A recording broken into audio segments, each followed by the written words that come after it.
Hello Cherries fans, welcome to the opposition preview on Back of the Net. Hope you're having a good weekend and sinking your teeth into the weekend's footballing action. I must admit, I hate it when Cherries have got the earliest game on a weekend, either a Friday night or Saturday lunchtime, because it can make or break the rest of the weekend. But annoyingly, I also hate it when we're the last on Monday night. All the anticipation, you just want to get to it, especially when it's one of the biggest matches AFC Bournemouth will ever have against our fiercest rivals. It's a massive derby on Monday night, so some Bournemouth fans would tell you. Not so much Southampton. We need to get to the bottom of it. Mike is standing by from Matchday Vlogs because he's going to answer your burning questions about it.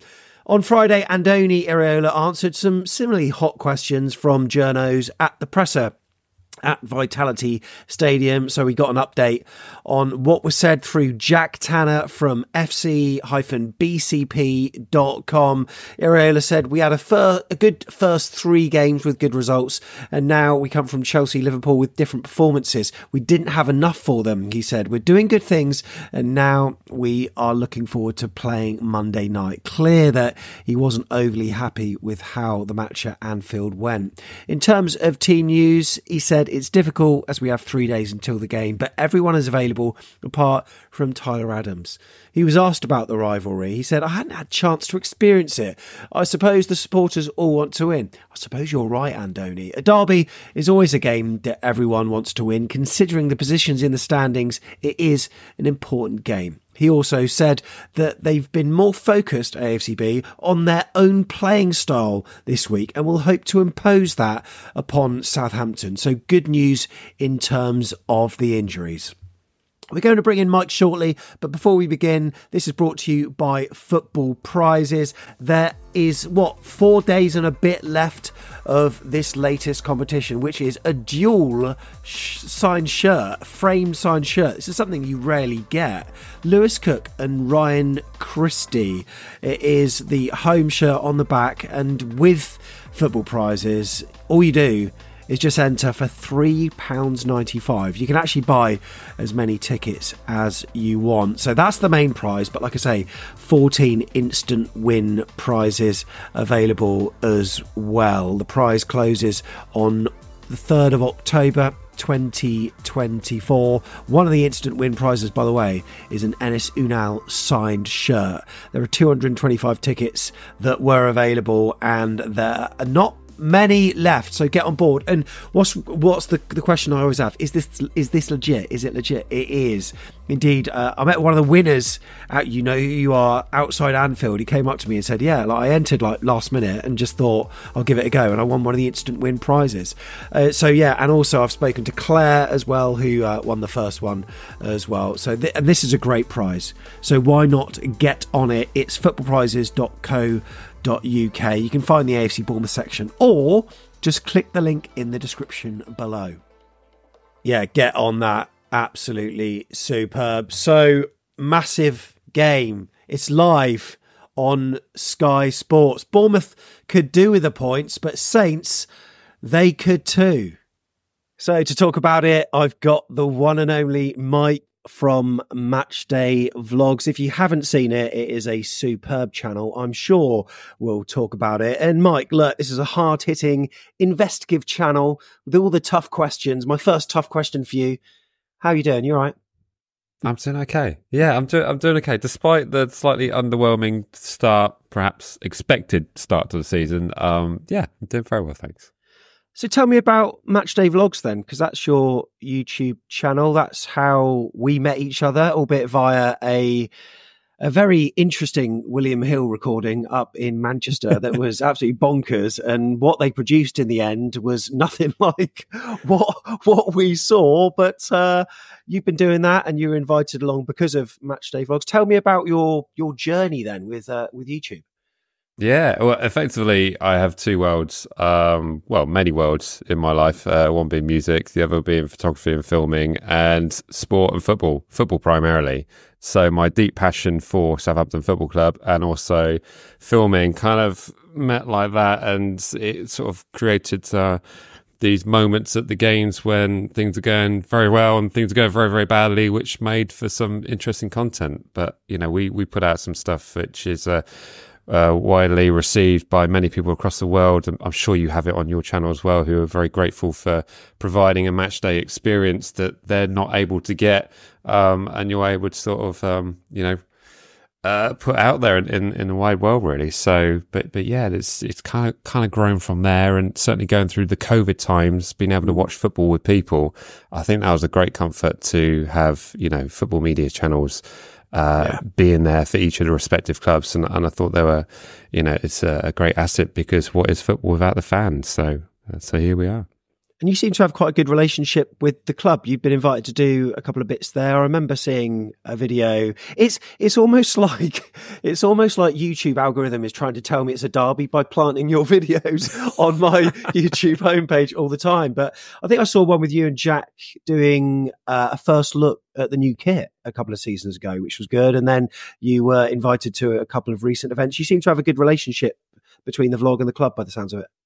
Yeah, it's very good. I mean, the club have been absolutely fantastic in terms of like reaching out and wanting to do stuff to actually get a better understanding of their fan base. We were invited in to do we weren't the official kit launch people, but we were able to do like a sneak peek kind of thing and release it at the same time, and be put under sort of various different embargoes that we had to sign. So I can technically say I've signed for my football club, because albeit like a legal embargo situation, but I can tell the kids that I said I've signed for Southampton Football Club. So, but no, they've been great, and certainly that's been one of the benefits of the relegation in a way, because ultimately when you're relegated to the Championship, there's less media wanting to give eyeballs, and when the club put out press releases and stuff like that, people kind of like shrugged their shoulders. So they were, to get the attention that a lot of these media channels have, albeit they're run privately by individuals, it's great exposure for the club, and they can find out that they get more coverage from stuff they put out elsewhere rather than their own media channels. So yeah, no, it's been really, really good fun. And certainly doing the one in the change room was super surreal, to think like that's where Prowsey sits, and that's where, and then to do one on the dugout on the side of the pitch was just really surreal, to be sat there in a 30,000 capacity empty stadium with just all your cameras around you. Just like, how's this happening? One of the things that I've found with doing Back of the Net is, regardless of us being Premier League or Championship, it doesn't matter in some ways, because there's naturally less media exposure of the club when we're in the Championship. Therefore, more fans need Back of the Net, because there isn't the coverage online on YouTube that there would otherwise be when people can tune in to watch Sky Sports little production packages and stuff. So they then come to Back of the Net. But then as a result of being back in the Premier League, you get the different fan bases that are wanting to enjoy a bit of Schadenfreude by watching vlogs when they win, etc. And you know what? I've been quite disappointed by your vlogs this season. And you know why? You can't see the away fans anymore in shot. So that's brand new for this season. So we're going to be, when we play you at your place, we're going to be somewhere else, are we?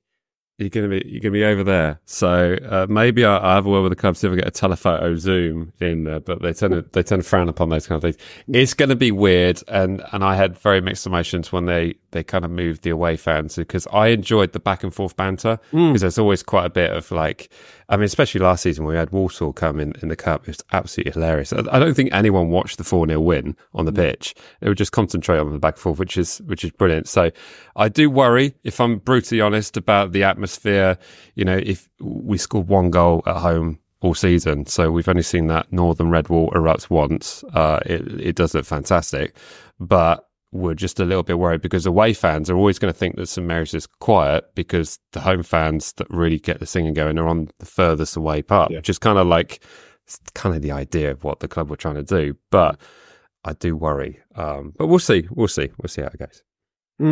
So then, Championship last season, and myself and Tom, our preview went out recently, and we thought last season when it started, like, Southampton haven't started amazingly well. I was like, are they going to do it? But they came strong at the end. I must admit, playoff final, I thought Leeds were probably favourites, but you nullified everything that they had. I can't really remember them having any chance of note until the late stages, and it was Armstrong that secured the win back into the big time. And then here we are again, Bournemouth v Southampton, a derby, a rivalry, fierce competitors thrashing it out. That's what we think. You not so much, right? I like to have all of the teams on the South Coast, bar one, do well, because it's kind of like an easy, like Brighton away is just a drive down the road, and you guys ordinarily, if you can get tickets, it is a short distance away. I'm yet to have that pleasure, by the way, but I'm sure we'll get onto that. It's a strange one, really. I mean, I think you said it in our preview last night, actually, in terms of like being able to get one-upmanship on anyone in the Premier League. You sort of lord it over them if you get the win, and then you move on. And it kind of feels that way to us as well. I mean, it doesn't feel like there's this kind of need for bubble buses to be going between the ground and stuff like that. But this is football in 2024, and you don't really get that, if we're all brutally honest, anywhere. So I don't know. I understand the need for you guys to have the D word be used, or the rivalry kind of thing, because ultimately there isn't anyone. You can't say Poole Town or Weymouth or whatever, because it's not ever going to be a competitive match, or certainly not in the next 10 to 15 years. So I get that you need that, and if we could be that for you, then hey, why not? Why not? Yeah, I think you're like our voodoo doll at the moment. We just keep it, but there's just no reaction at all, which is sometimes there's a little bit of a reaction naturally, but maybe not as much as we want. But look, it's a game that is, I think, has got a little bit of added spice. I think the media do try to pile it on, and look, there will be a lot of chants, a lot of to and forth between both sets of fans, and enhanced by some of the players, or maybe one of the players that may or may not be on the pitch, which I'm sure we'll come to. But I don't know if you know we did this, but we put out a tweet, and we asked Bournemouth fans to just to ask a Southampton fan a question. And we had loads. And I won't go through them all, because some of them are totally inappropriate. But the first one from Colin says, what is Saints' long-term goal? Is it about survival, or is it to look higher, like i.e., trophies in the top half, etc.? That is a great question. I'll get straight to the point. Survival this season, 100%. And I think any club who gets promoted to the Premier League, their first objective is to establish themselves back in the Premier League. I mean, we were in the Premier League for 10 years, felt quite comfortable, kind of got away with it for the latter few years whilst we were there, because there were always three teams worse than us. And unfortunately, it came to a stage where there wasn't. So, look, we had aspirations once upon a time to be Champions League football, and we played in Europa League, albeit just through the group stages. But that was a great time, and we became quite comfortable with finishing mid-table, which is a very dangerous place to be in the Premier League, because you're either then pushing on with megabucks to establish yourself in the Champions League or Europa League, whatever, consistently, or you tend to drop away. And you get to the end of a season and you think, this style of football is really boring, but we finished 8th, but it's really boring. Let's get rid of the manager. And then all of a sudden it starts to unpeel, and it's amazing how quickly that can happen. So I do, just want to put that out there. It does happen. But definitely this season, establish ourselves in the Premier League, and, sort of aim for something else next season once we can confirm our status.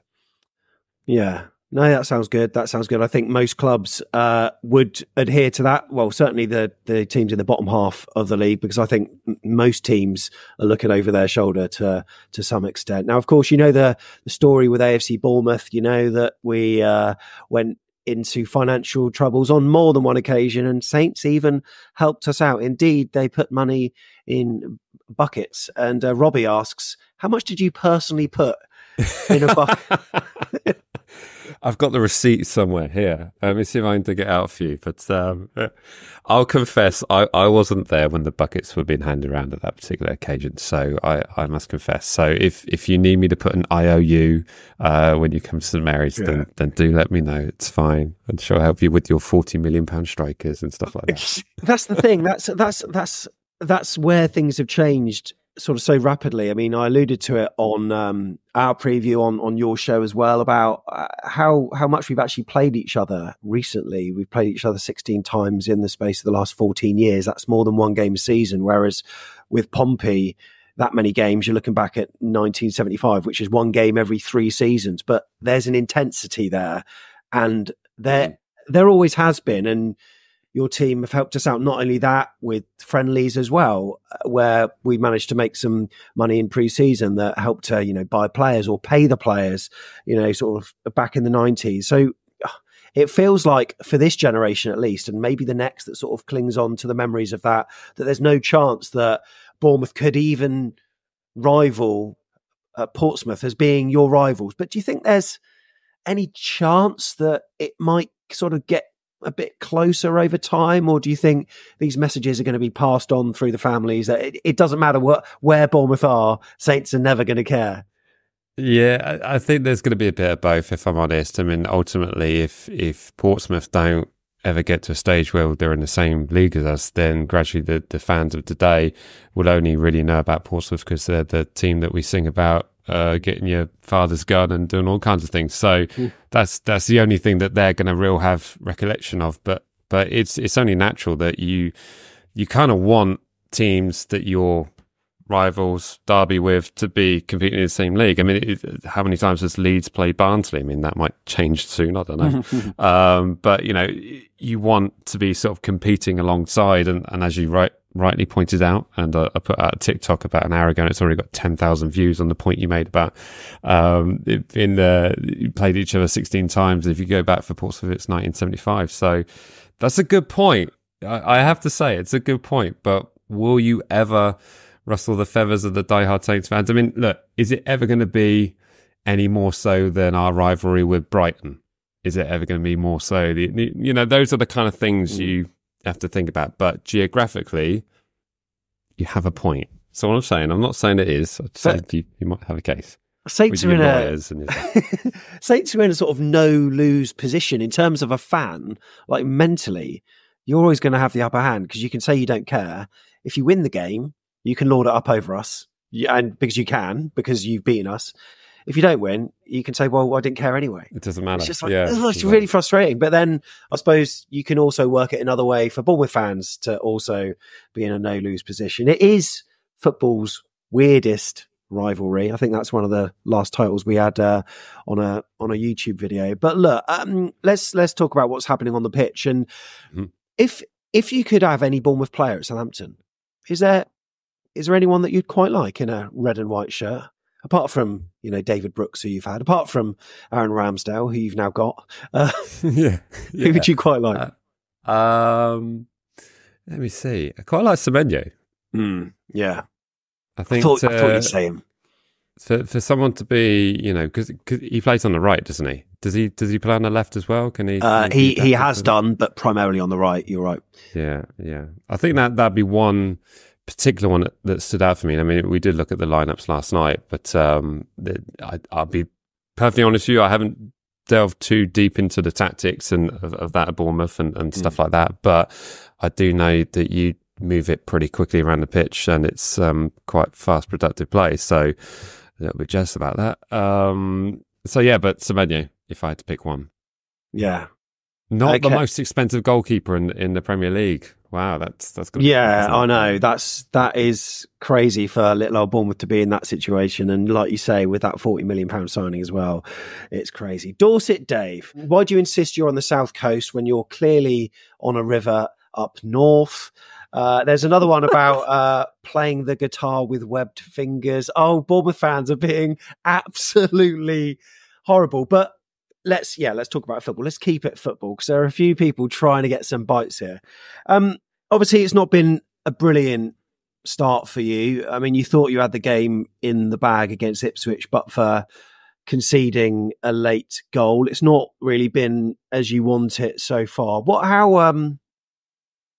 How must win is this game, or is it not sort of must win territory just yet? I mean, you've got the whole season ahead of you, but for momentum and all that kind of stuff, it'd be handy for confidence, wouldn't it? Yeah, 100%. I mean, I think had we come out of that Ipswich game and held on for a minute and a half more and got 3 points, it wouldn't have been as accelerated for this one. But I think for the fact that we're looking at the fixtures ahead, after you guys, we've got Arsenal, then there's another international break, and then we've got Leicester at home, and then Man City away. So, it never gets particularly easy, but those fixtures, and I think after that we've got Everton. So I think the next 4 or 5 fixtures are really going to spell it out for perhaps Russell Martin and his objectives for the season. And look, I still don't think I've seen as good a football as I saw in the first 20 minutes against Newcastle when it was 11 versus 11. I thought we were absolutely fantastic. We came out full of confidence. It was lively. It was quick. After the Ben Brereton Diaz incident and the sending off for Newcastle, he kind of killed that game off. And since then, we haven't really seen, albeit there's been moments, and actually against Ipswich is probably the first time we saw a little bit more of that. Haven't really seen the quality that we know is capable. It's difficult to put it out there because, of course, these players that are now playing in the Premier League are different to those that we had in the Championship. So it's players like Mateus Fernandes, it's been fantastic. He's come in around sort of the number 10 role and linking up well with a young 18-year-old superstar Tyler Dibling. It's been absolutely phenomenal. I mean, at the start of the season, we were thinking like, is this guy actually going to get game time? Or is it just going to be another academy graduate that then gets moved on to a bigger club or what may be? So it's great to see him getting first team football, let alone scoring in the Premier League. So that's been fantastic for us, really. We had a question. So positives. Yeah, that's good. Yeah, good. I'm glad to hear it. Kind of. Mandy asked to put the focus back on us. How impressed you've been with our progression in the Premier League? Very. And I'm not sure if you played the clip of me giving my pre-season predictions already, but I think Bournemouth will be doing very well this season. I'm not going to say it pains me to say it because it doesn't matter. Because you're not a rival, so that's what I'm saying. Don't matter. But no, I've been impressed, and I think you've actually been hard done by. I thought the game against Chelsea. I mean, my next door neighbour's a Chelsea fan, and he said, "I have no idea how we just won that game." So I think you were very unlucky on that. You're unlucky with the handball sleeve gate against Newcastle. So you've had moments in the league and the cup where you've had VAR controversy, but yet you're still, what have you got, 5 points or something like that? Yeah, 5 points. So, after 5 games, perhaps that's a little underwhelming for a side that's aiming for mid-table, but there are signs there that there are good things to come, and certainly with the way you're set up at the moment, I think you can expect good things if you keep your manager. Yeah, that's right. Very good points. He's with us for another season, and a season and the rest of the season. So yeah, we've got another season after that. And he always signs short-term deals, so 2-year deals at a time. So we're hoping at the end of this season he'll do it again. But if not, we've only got a season left, and that's when our recruitment team, I'm sure they've got plans already, I hope, in case that he gets cherry-picked, excuse the pun, to join a bigger club. But yeah, he's the main man for us at the moment, and fans absolutely love him. Do Saints fans love Russell Martin? Because it's a brave way of playing. He did it in the Championship. We've had a lot of success playing against him, which we've said. I think the aggregate, including our friendly, we scored 15 goals across MK Dons, 2 games against Swansea, and then Saints in a meaningless pre-season friendly. But we've got to cling on to these stats. But he plays in a way that is, very admirable, I've got to say. But sometimes it can land you in trouble, especially when you play the quality teams that like to press. Well, what's your experience of it so far? It's utterly terrifying to watch at times. And I think as a fan, you can be hugely frustrated by some of the actions on the pitch. And Russell Martin has even said that he has been surprised how brave the players have been in some of the systems in terms of like where they're passing the ball and how close to the attacking players they're putting the balls, they're moving across the pitch. So I think across the fan base, ultimately, as it stands at the moment, there is strong faith in Russell Martin. There's a lot of pundits out there that tip Russell Martin to do great things and perhaps be an England manager one day, would you believe? So, look, I think the way we play football, you need quality on the pitch to do it. And ultimately, when those things get transmitted to the players, it's down to their abilities on how they're able to execute them. But you're right, we've conceded a lot of goals. In fact, up until the Man United game at home, pretty much all the goals we conceded were through errors of our own. We're playing out from the back, getting caught out, and then suddenly the ball's in the back of the net. So it can be hugely exciting to watch. It can be very impressive to watch. So you could have either a goal of the week or it could be an absolute poop show. So, but I think the way he's playing football, it does work. But it's just down to whether or not the players have the confidence or the ability to execute. Yeah, I'm really intrigued about how it's going to be at Dean Court on Monday night. I think, we're in for a very interesting game, and it could be made more spicy by the appearance of a certain Scot that joined you guys. He was on loan with you, of course, Ryan Fraser, one that left in circumstances which left a sour taste in the mouth for many a Cherry, unfortunately, with him not extending his contract by a few months, or even, I think it was like a couple of months, just to see out the remainder of the season after it got delayed. Many other players did, including Andrew Sermon, who's with you at the moment in the academy, was with us, of course, as a player and in the academy. There were other players that did the same, Adam Smith, Simon Francis, etc. He didn't. He said it was to protect himself from getting injured because he wanted a bigger move. And maybe you can forgive that, I don't know. But when you come out in radio interviews afterwards saying, I'm not being big-headed or anything, these are the exact quotes.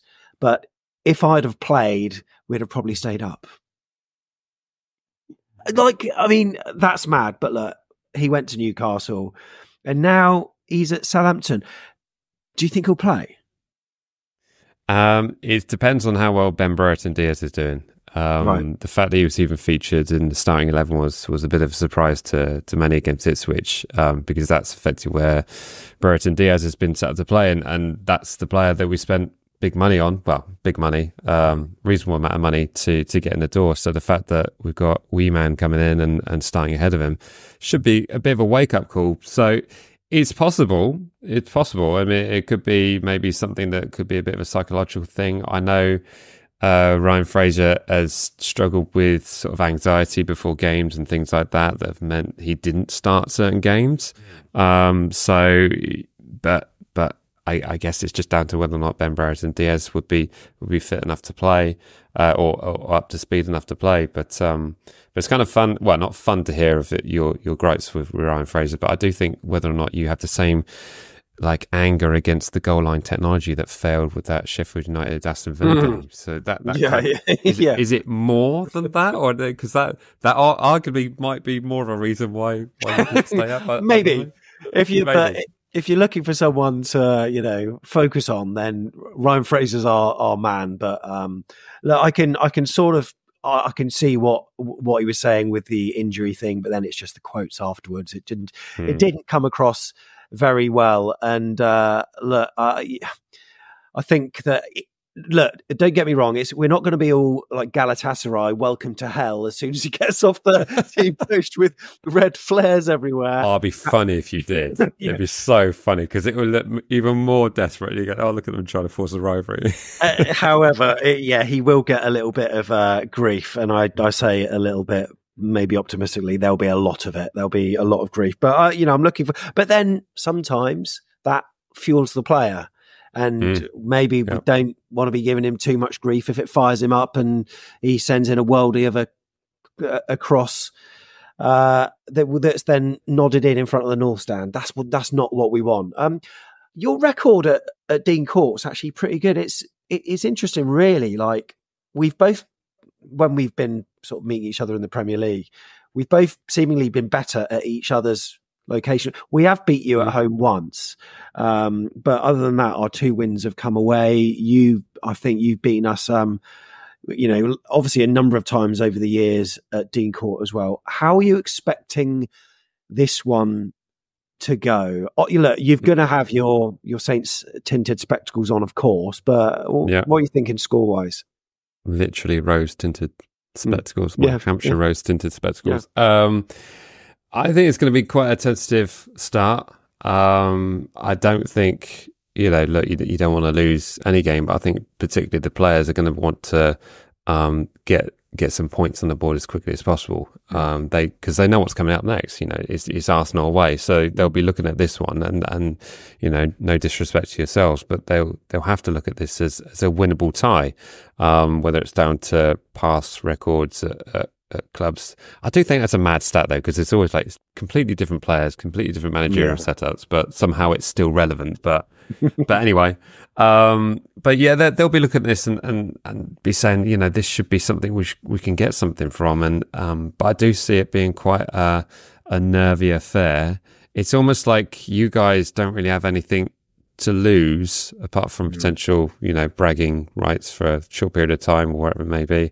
But I think there's more pressure on Southampton and certainly Russell Martin than there is on anything on the Bournemouth side. So I expect it to be cagey. I don't expect loads of goals from Southampton because of the recent record. But hey, that may suddenly change and we might have a mad game, maybe like the one you guys had against Luton or something like that, albeit with a different result at the end. Let's hope. Love it. Well, look, Mike, thank you for coming on. Just to remind everyone again whereabouts they can see all your lovely content. Yeah, you can find us on YouTube, TikTok, all the socials, basically under Matchday Vlogs, at Matchday Vlogs, pretty much everywhere. And Twitter or X, as I occasionally go on that cesspit, is Match Vlogs. So you'll find us there on that as well. But yeah, come check us out. We follow as many games as we possibly can get to, and sort of try to capture all the moments as they happen. Love it. Mike, thanks for coming on. Pleasure. Oh, great to talk to Mike there from Matchday Vlogs. It's annoying when they're nice, isn't it? It's annoying when they're nice, but we said that on the preview yesterday. Check out Matchday Vlogs. Really like what they're doing. Similar stuff to us, really. Loads of cool features. Matchday Vlogs that are excellent on the road, and also preview shows and stuff as well. So I'm sure we'll be coming across them later on this season. But, whilst we're friends now, we won't be when it comes to 8 o'clock on Monday. If you're not at the game and you haven't got access to any means of watching the game, why not check out their stream? Because they might and should be doing a watch along. The link for Matchday Vlogs is in the description below, but do check them out. Right, well, looking forward to this weekend being over and then just getting on it for Monday's big game. Remember the QP. Make sure you get down there if you can for pre-match. All the usual stuff available, including hopefully you can get into the side room that is going to be shortly named something, and it's been given a bit of a refresh. We did our best DIY SOS. There's still more stuff to go on the walls, but we're really looking forward to making it even more a hub of all things AFCB. Until the next video, up the cherries. Come on, you Reds.